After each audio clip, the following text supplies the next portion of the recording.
know, ABC2 News here, we are always working for you, even with lost money. Apparently, about $16 billion worth of unredeemed savings bonds out there. Consumer reporter Elizabeth Leamy tells us how you can cash in.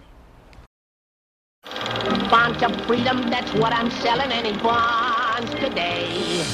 Jerry Williams of Pennsylvania remembers seeing patriotic promotional ads like this as a girl.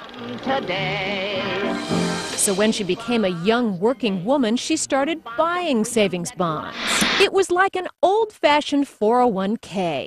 It's just been a blessing in our lives. When Jerry saw a GMA link about unclaimed savings bonds, she didn't think she'd find any because she had always kept hers in this safe and thought she'd cashed them all in. And I thought, oh, well, I'll just do it anyway. Bang, there it was. And it was a thrill. The Treasury Department was about to show Jerry the money.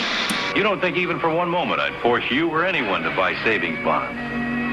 Count me in, Father, I'll buy. Count me in is what Lorraine Silva and 70 others said when the Treasury Department was looking for volunteers to help reunite citizens with their savings bonds. It's very rewarding to feel that you've done something to make somebody happy and perhaps change their life in some way.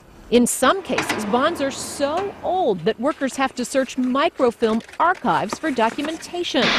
I wonder if they sell savings bonds to horses.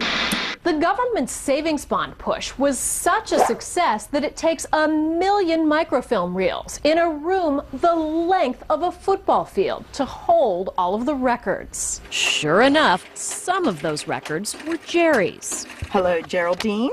When Lorraine called with the good news, Jerry was stunned. She had invested $50 and figured she'd get $100 back, but got $521 instead, 10 times her original investment.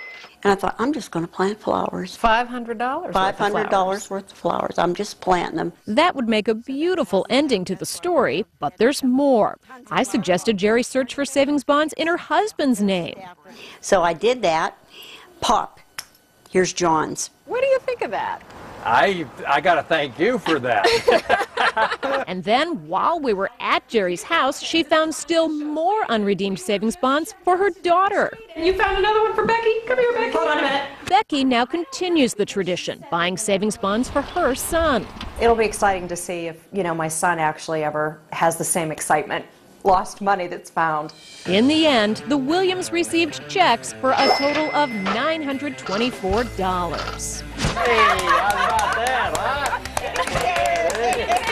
That. More flowers, Elizabeth.